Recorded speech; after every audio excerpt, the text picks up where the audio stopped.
ta blagor se mi zdi eden težjih blagorov, zato ker vse skriva en pogoj. In sicer Jezus ne reče, blagor vam, kadar vas bodo zasramovali, preganjali in vse hudo o vas lažnivo govorili, ampak reče, blagor vam, kadar vas bodo zaradi mene preganjali in zasramovali.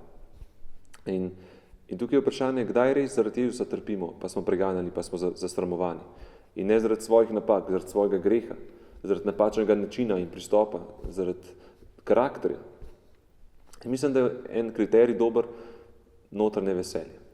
Ne to veselje, ki je danes dober dan, jutri pa slab dan, ampak to notranje veselje, ki premaga slabe dneve. En tak primer imamo v apostolskih delih.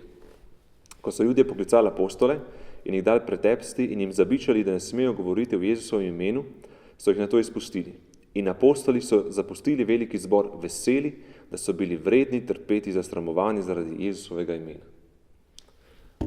Se pravi, to veselje ne bi bilo možno pri apostolih, če bi prej, res na napačen način oznali Jezusa, če bi res tam govorili, kako so te Judje bedni, da nimajo za burek, ker pač so prebili Jezusa na križ, ampak ker so dali vse od sebe, ker pač so naredili na najboljši način, ker so vedeli in so Judje jih še vedno preganjali, so lahko res bili veseli.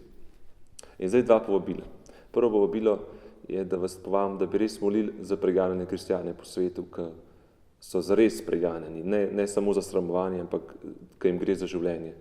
In se mi zdi prav, da smo kot velika družina povezani v molitvi in da molimo za te res preganjane kristjane.